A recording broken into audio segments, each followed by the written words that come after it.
ಇಂಚಿಗೇರಿ ಮಠದ ಸದ್ಗುರುಗಳಾದ ಸದ್ಗುರು ಸಮರ್ಥ ಬಾಬುಸಾಹೇಬ್ ಮಹಾರಾಜರನ್ನ ಹೃದಯ ಮಂದಿರದಲ್ಲಿ ಧ್ಯಾನಿಸಿಕೊಂಡು ಭಕ್ತಿ ಮುಕ್ತಿಯ ಪುಣ್ಯಕ್ಷೇತ್ರ ಹಾಗೂ ವೈರಾಗ್ಯ ಮೂರ್ತಿ ಅಲ್ಲಮ ಪ್ರಭು ದೇವರು ನೆಲೆಸಿರ್ತಕ್ಕಂಥ ಪುಣ್ಯಭೂಮಿಯ ತೇರದಾಳ್ ಪಟ್ಟಣದಲ್ಲಿ ಶ್ರೀ ಸಿದ್ದೇಶ್ವರ ಪೂರ್ವ ಪ್ರಾಥಮಿಕ ಹಾಗೂ ಸಿದ್ದೇಶ್ವರ ಪ್ರೌಢಶಾಲೆಯ ವಾರ್ಷಿಕ ಸ್ನೇಹ ಸಮ್ಮೇಳನದಲ್ಲಿ ಈ ಕಾರ್ಯಕ್ರಮದ ದಿವ್ಯ ಸಾನ್ನಿಧ್ಯ ವಹಿಸಿಕೊಂಡಿರ್ತಕ್ಕಂಥವರು ಬೇರೆ ಕಾರ್ಯಕ್ರಮದ ನಿಮಿತ್ತವಾಗಿ ನಿರ್ಗಮಿಸಿರ್ತಕ್ಕಂಥ ಪರಮ ಪೂಜ್ಯರು ಆತ್ಮೀಯರಾಗಿರ್ತಕ್ಕಂಥ ಶ್ರೀ ಗಂಗಾಧರ ದೇವರು ದಿವಚರಣೆಗೆ ನಮಸ್ತಕನಾಗಿ ಈ ಕಾರ್ಯಕ್ರಮದ ಅಧ್ಯಕ್ಷತೆಯನ್ನು ವಹಿಸಿಕೊಂಡಿರ್ತಕ್ಕಂಥವರು ಆತ್ಮೀಯರಾಗಿರ್ತಕ್ಕಂಥ ಡಾಕ್ಟರ್ ಶಂಕರನ ಆತ್ಮೀಯವರು ಕೂಡ ಶರಣೆಂದು, ಮಹೇಶ್ ಯಾದವಾಡ್ ಅವರಿಗೂ, ಕಾಶನಾಥ್ ತಳ್ಳಿ ಅವರಿಗೂ, ಮಹೇಶ್ ಹಂಜಿ ಅವರಿಗೂ, ಮುಖ್ಯ ಅತಿಥಿಗಳಾಗಿ ಆಗಮಿಸಿರ್ತಕ್ಕಂಥ ಆತ್ಮೀಯರಾದ ವಿಧಾನ ಪರಿಷತ್ ಸದಸ್ಯರು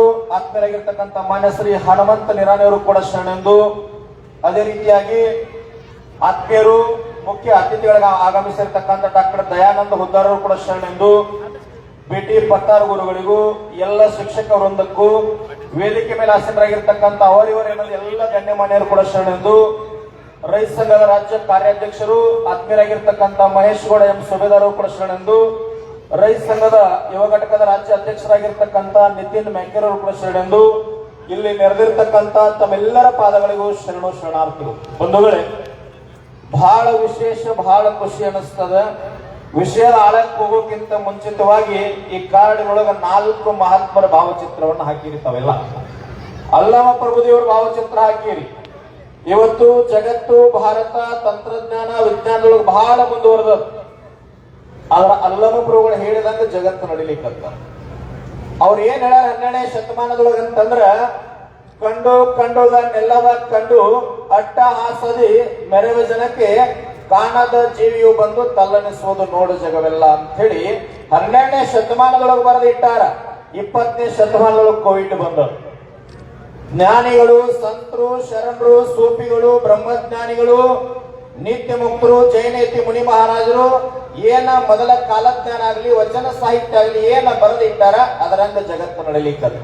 ಇನ್ನೊಬ್ಬರು ಮಹಾತ್ಮರು, ಪರಂ ಪೂಜ್ಯ ಶತಮಾನದ ಸಂತರು, ನಡೆದಾಡುವ ದೇವರು, ಸರಳತೆ, ಸಾಮರಸ್ಯ, ಶಾಂತಿಗೆ ಜಗತ್ತಿಗೆ ಮಾದರಿಯಾಗಿರ್ತಕ್ಕಂಥ ನಮ್ಮೆಲ್ಲರ ಆರಾಧ್ಯ ದೈವ ಸಿದ್ದೇಶ್ವರ ಶ್ರೀಗಳು. ಅವ್ರದ್ದು ಎಂತ ವ್ಯಕ್ತಿತ್ವ ಇತ್ತು ಅಂತಂದ್ರ ಜಗತ್ತಿಗೆ ಮಾದರಿ ಆಗ್ತಕ್ಕಂಥದ್ದು. ಗುಡಿ ಗುಂಡಾರ, ಮಠ ಮಸೀದಿ, ಚರ್ಚ್ಗಳಿಗೆ ದೇವರಲ್ಲಿಲ್ಲ, ಮೂರ್ತಿಗಳಿಗೆ ದೇವರಲ್ಲಿಲ್ಲ. ಯಾರಿಗೆ ದೇವರಂದ್ರು ಅಂತಂದ್ರ ಈ ನಾಡನ್ನ, ಭವ್ಯ ಭಾರತವನ್ನ ಕಟ್ತಕ್ಕಂಥ ಜ್ಞಾನ ಇರ್ತಕ್ಕಂಥ ಮುದ್ದು ವಿದ್ಯಾರ್ಥಿಗಳಿಗೆ ನಡೆದಾಡುವ ದೇವರಂತ ಕರೆದಂತ ಮಹತ್ವ ಸಾಮರ್ಥ್ಯ ಅವರೊಳಗೆ ಇರ್ತದ. ಭವ್ಯ ಭಾರತವನ್ನ ಕಟ್ತಕ್ಕಂಥ ಸಾಮರ್ಥ್ಯ ಇರ್ತಕ್ಕಂಥ ವಿದ್ಯಾರ್ಥಿಗಳನ್ನ ದೇವರಂತ ಕರೆದು ಹೋಗ್ಯಾರ. ಅವರ ಬದುಕಿನ ಒಂದು ಘಟನೆ ನೆನಪು ಮಾಡ್ಕೊಳ್ತೀನಿ. 14-15 ವರ್ಷ ವಯಸ್ಸವ್ರಿಗೆ ವಿಜಯಪುರ ಜಿಲ್ಲೆ ಬಿಜ್ಜರಿಗೆ ಅಂತ ಅವ್ರು ಹುಟ್ಟೂರು. ಮನಿ ಬಿಟ್ಟು ಬರ್ತಿರ್ತಾರ. ಅರ್ಧ ಕಿಲೋಮೀಟರ್ ಬಂದಾಗ ಅವ್ರ ತಾಯಿ ಮನಿ ಒಳಗೆ ತೀರ್ಕೊಂತಾರ. ಅವಾಗ ಯಾರೋ ಹಿರಿಯರು ಬಂದು ಹೇಳ್ತಾರ, ಯಪ್ಪ ನಿಮ್ಮ ತಾಯಿ ತೀರ್ಕೊಂಡಾಡ್ರಿ, ಮನಿಗೆ ಬರ್ರಿ ಅಂತಂದಾಗ ಸಿದ್ದೇಶ್ವರ ಶ್ರೀಗಳು ಉದ್ಧಾರ ತೆಗಿತಾರ. ನನ್ನ ತಾಯಿ ತೀರ್ಕೊಳ್ಳಿಕ್ ಸಾಧ್ಯ ಇಲ್ಲ ಅಂತ ಹೇಳಿದ್ರು.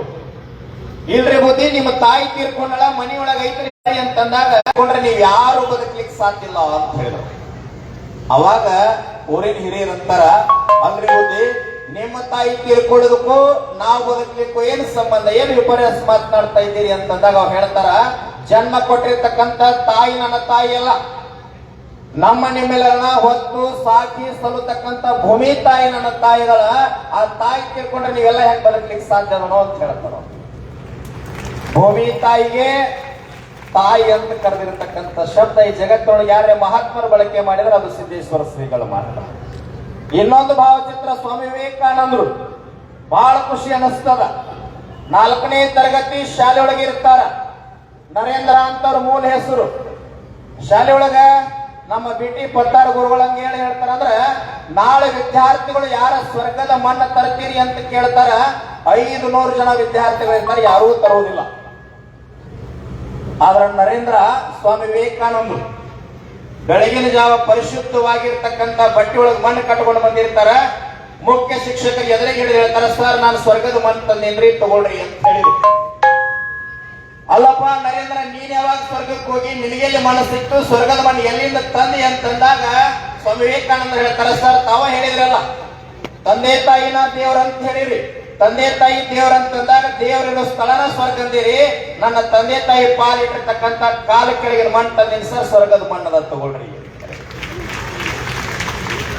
ಇಂಥ ಭಾವನೆಯನ್ನ ನಾವು ವಿದ್ಯಾರ್ಥಿಗಳು ಮೊದಲು ಬೆಳೆಸಬೇಕಾಗಿದೆ, ಸಂಸ್ಕಾರವನ್ನು ಮೊದಲು ಕೊಡಬೇಕಾಗ್ಯದ. ಅದಕ್ಕೊಬ್ಬ ಶರಣ ಒಂದು ಕಡೆ ಹೇಳ್ತಾನ, ತಂದೆ ತಾಯಿಗಳನ್ನ ಕುಳಿಕಲೆ ಕೊಂದು ಶ್ರಾದ್ದಕ್ಕೆ ಮೃಷ್ಟಾನ್ನ ಮಾಡುವ ಮಕ್ಕಳಿದ್ದಾರೆ, ಬಂಧುಗಳನ್ನು ಉಪಚರಿಸದೆ ನೋಯಿಸಿ ಹಬ್ಬಕ್ಕೆ ಬಾಗಿನ ಕೊಡುವ ನೆಂಟರಿದ್ದಾರೆ, ಗುರು ಹಿರಿಯರನ್ನ ಗೌರವಿಸದೆ ನೋಯಿಸಿ ಸಭೆ ಸಮಾರಂಭಗಳಲ್ಲಿ ಶಾಲೋದಿಸುವ ಶಿಷ್ಯರಿದ್ದಾರೆ ಅಂತ. ಇದರ ಮ್ಯಾಗ ಇನ್ನೊಂದು ಭಾವಚಿತ್ರದ ಅದನ್ನೊಂದು ಹೇಳಿಬಿಡ್ತೀನಿ, ಸರ್ ಎಂ ವಿಶ್ವೇಶ್ವರಯ್ಯನವರು ಎಂತ ಸಾಧನೆ ಆಗಬೇಕು ಜಗತ್ತಿನೊಳಗಂತಂದ್ರ, ನಮ್ಮ ಕನ್ನಡ ನಾಡಿನ ವಿಶ್ವೇಶ್ವರಯ್ಯನವರು ಲಂಡನ್ದೊಳಗೊಂದು ಬ್ರಿಡ್ಜ್ ಕಟ್ಟ್ಯಾರ, ಅದರ ಮ್ಯಾಗ INDI ಅಂತ ಇಂಡಿಯಾ ಅಂತ ಬರೆದಾರ. ಆ ದೇಶದವರು ಭಾರತದ ಒಬ್ಬ ಇಂಜಿನಿಯರ್ ಅನ್ನ ಕಟ್ಟಿರ್ತಕ್ಕಂಥ ಇಂಡಿಯಾ ಅಂತಕ್ಕಂಥ ಹೆಸರು ತೆಗಿಬೇಕಂತಂದ್ರಂತ ಬಹಳ ಜನ ಸ್ಪೆಷಲಿಸ್ಟ್ ಎಲ್ಲ ಕರೆಸಿದ್ರು.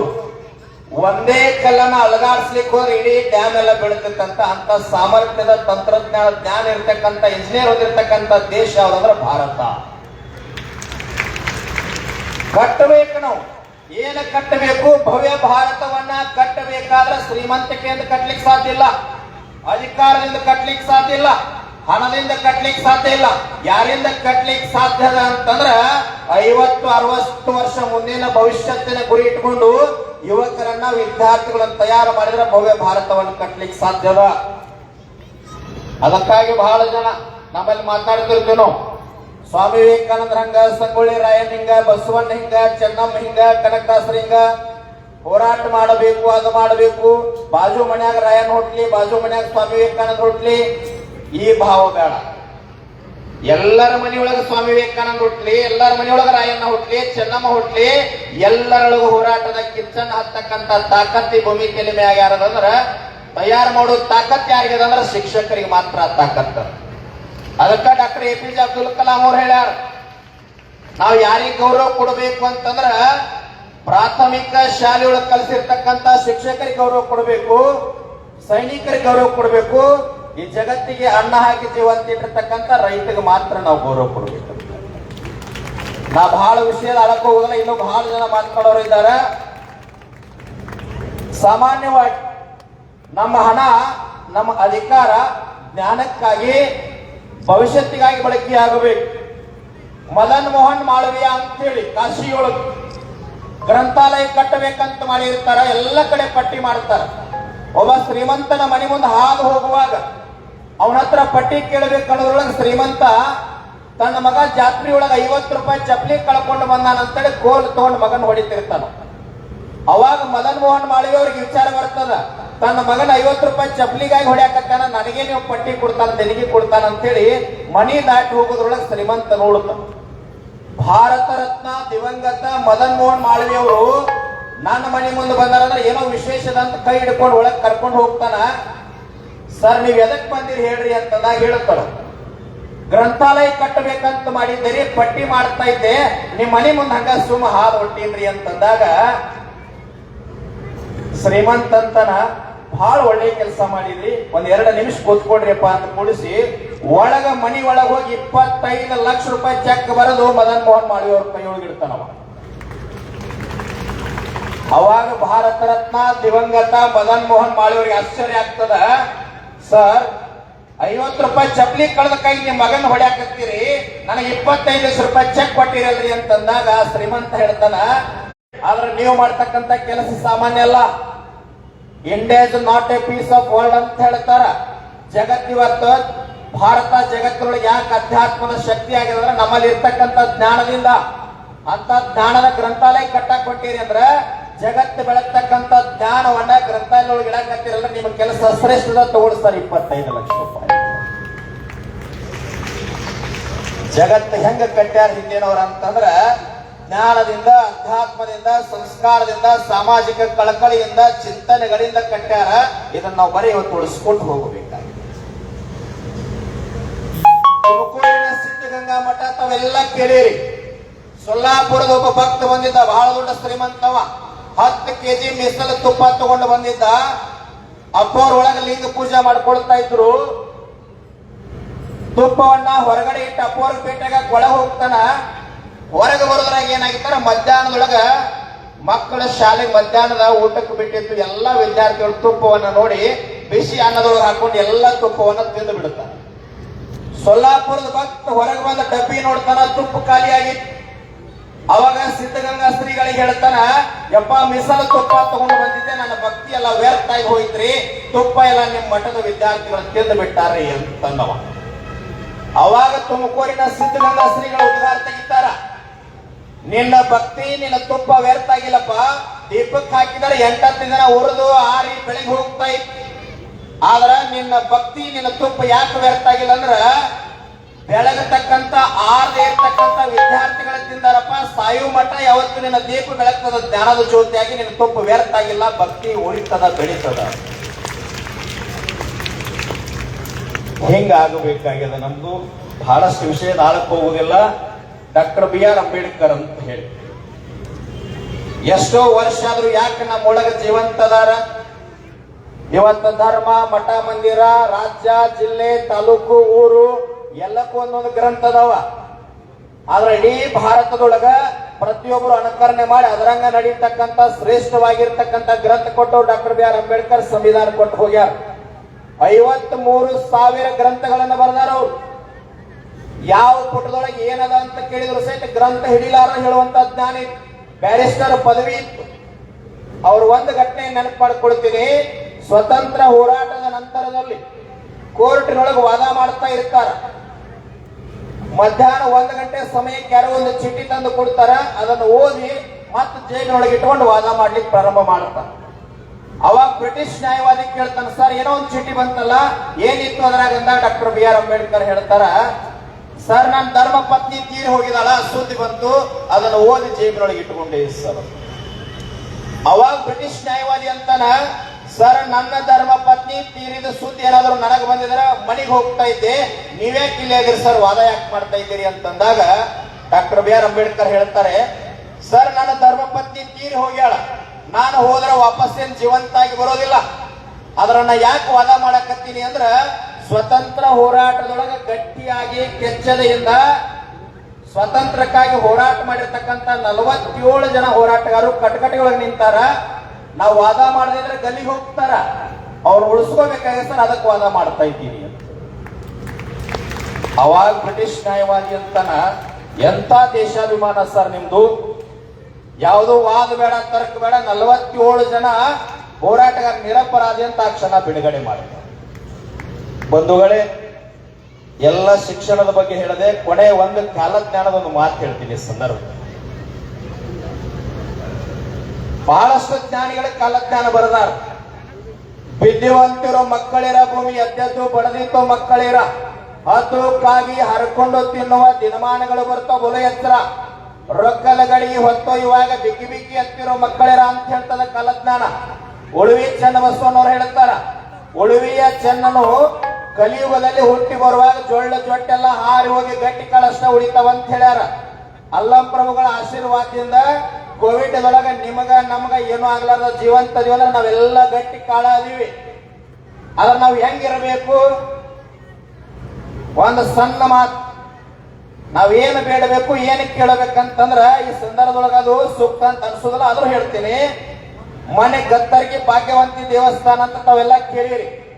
ಒಬ್ಬ ತಾಯಿ ಒಂದು 50 ರೂಪಾಯಿ ನೋಟಿನ ಮ್ಯಾಗ ಬರೆದು ಹಾಕ್ಯಾಳ. ಏನು ಬರೆದಾಳ ಅಂದ್ರ, ಮುಂದಿನ ಅಮಾವಾಸ್ಯೆಗೆ ಬಂದಾಗ 5,000 ರೂಪಾಯಿ ನೋಟ್ ಹಾಕ್ತೀನಿ, ಸಿಡಿ ಹಾಕ್ತೀನಿ, ದೀಡ್ ನಮಸ್ಕಾರ ಹಾಕ್ತೀನಿ, ಆದ್ರ ಮುಂದಿನ ಅಮಾವಾಸ್ಯೆಗೆ ಬರೋದ್ರಾಗ ನಮ್ಮ ಅತ್ತಿ ಮಾವ ಸಾಯೋಂಕ ಆಶೀರ್ವಾದ ಮಾಡು. ಯಾಕೆ ಇದನ್ನ ಹೇಳಾಕತ್ತೀನಿ ಅಂದ್ರ, ಕೇಳ್ರಿ ಬೇಡ್ರಿ. ಹೆಂಗ ಬೇಡ್ರಿ ಅಂತಂದ್ರ, ತೀರ್ದಾಳ ಪಟ್ಟಣದೊಳಗಿರ್ತಕ್ಕಂಥ ಎಲ್ಲಾ ಜನಗಳ ಕಣ್ಣೀರು ಒರೆಸುವಂತದ್ದು ಬೇಡ್ರಿ. ಕನ್ನಡ ನಾಡಿನೊಳಗಿರ್ತಕ್ಕಂಥ ಎಲ್ಲಾ ಜನರ ಕಣ್ಣೀರು ಒರೆಸುವಂತದ್ದು ಬೇಡ್ರಿ. ಅದಕ್ಕ ಶರೀಫ್ ಹೇಳನ, ಹುಟ್ಟಿದ್ದು ಹೊಲಿಮನಿ, ಬಿಟ್ಟುಂಟು ಕಾಯ್ಮನಿ, ಎಷ್ಟಿದ್ದಾರೆ ಏನಿದು ಖಾಲಿ ಮನಿ, ವಸ್ತಿ ಇರುವ ಮನಿ, ಗಸ್ತಿ ತಿರುಗುವ ಮನಿ, ಶಿಸ್ತಿ ಇರುವ ಶಿವನ ಮನಿ ಅದ, ಇದನ್ನ ಶೌದ ಮನಿ ಮಾಡ್ಕೋಬಾರ್ದು. ಸ್ವಾಮಿ ವಿವೇಕಾನಂದರಂಗ, ಚೆನ್ನಮ್ಮನಂಗ, ಡಾಕ್ಟರ್ BR ಅಂಬೇಡ್ಕರ್ ಅಂಗ ಸಂಗೊಳ್ಳಿ ರಾಯಣ್ಣಂಗ್ ಗಟ್ಟಿಯಾಗಿ ನಮ್ಮ ವಿದ್ಯಾರ್ಥಿಗಳು ತಯಾರಾದ್ರು ಅಂತಂದ್ರ ಯಾವುದು ನಮಗ ಅವಶ್ಯಕತೆ ಇಲ್ಲ, ಭವ್ಯ ಭಾರತವನ್ನ ಗಟ್ಟಿಯಾಗಿ ಕಟ್ಟಲಿಕ್ಕೆ ಸಾಧ್ಯದ. ಎಷ್ಟು ಹೇಳಿ ತಾವೆಲ್ಲ ಶಿಕ್ಷಕರಿಗೆ ನಾನು ಇನ್ನೊಂದು ವಿನಂತಿಯನ್ನ ಮಾಡಿಕೊಡ್ತೀನಿ. ನೀವೇನು ಶಿಕ್ಷಣ ಕೊಡಾಕತ್ತೀರಿ, ಗುಣಾತ್ಮಕವಾಗಿ ಕೊಡಾಕತ್ತೀರಿ, ಅದರ ಜೊತೆಗೆ ಒಂದಿಷ್ಟು ಸಾವಯವ ಕೃಷಿ ಮಾಡ್ತಕ್ಕಂಥ ಚಿಂತನೆಯನ್ನ ವಿದ್ಯಾರ್ಥಿಗಳು ಬೆಳೆಸ್ತಾರೆ. ಯಾಕಂದ್ರೆ ಸರ್ ಏನಾಗ್ಯದ್ರಿ, 13, 14, 15 ವರ್ಷ ಆಗಿರ್ತಕ್ಕಂಥ ವಿದ್ಯಾರ್ಥಿಗಳಿಗೆ ಶುಗರ್, BP ಏನು ಬೇಕಾದ್ರೂ ಸೇರ್ಲಿಕ್ಕತ್ತ ಇಂದಿನ ಆಹಾರದೊಳಗ, ಅದನ್ನು ಸ್ವಲ್ಪ ಸೇರಿಸ್ರಿ ಅಂತ ವಿನಂತಿ ಮಾಡಿಕೊಂಡು ಕೊನೆಯದಾಗಿ ಮರ್ತೀನಿ ನಾನು ನನ್ನ ವಿದ್ಯಾಗುರುಗಳು ಪೂಜ್ಯ MB ಮಾಳೇದ ಗುರುಗಳು ಅವ್ರ ಪಾದಕ್ಕೂ ಕೂಡ ಶರಣೆಂದು. ಯಾಕಂದ್ರೆ 8ನೇ 10ನೇ ಅವ್ರ ಕೈಯಾಗ ಕಲ್ತೀವಿ ಅಂತ ಗುರುಗಳು. ಯಾಕಂದ್ರ ಅವ್ರು ಕಲಿಸಿದ ಸಂಸ್ಕಾರ ಇವತ್ತೆಲ್ಲಿ ನಿಂತು ಮಾತನಾಡ್ಲಿಕ್ಕೆ ಹಚ್ಚದ. ಶಿಕ್ಷಕರ ಪಾತ್ರ ಬಹಳ ದೊಡ್ಡದ. ತಂದೆ ತಾಯಿದು ಶ್ರಮ ಅದ, ಅದರ ಅತಿ ಹೆಚ್ಚಿನ ಶ್ರಮ ವಿದ್ಯಾರ್ಥಿಗಳು ತಯಾರಾಗಲಿಕ್ಕೆ, ಗಟ್ಟಿ ಆಗ್ಲಿಕ್ಕೆ, ಈ ಭಾರತವನ್ನ ಕಟ್ಟಲಿಕ್ಕೆ ವಿದ್ಯಾರ್ಥಿಗಳು ತಯಾರಾಗಬೇಕಾದ್ರೆ ಶಿಕ್ಷಕರ ಪಾತ್ರ ಬಹುಮುಖ್ಯದ. ತಮ್ಮೆಲ್ಲ ಶಿಕ್ಷಕರ ಪಾದಕ್ಕೆ ನಮ್ಮ ಶರಣಾಗತಿಯನ್ನ ಮಾಡ್ತಾ ನನ್ನೆರಡು ಮಾತುಗಳನ್ನ ತಮ್ಮೆಲ್ಲರ ಪಾದಕ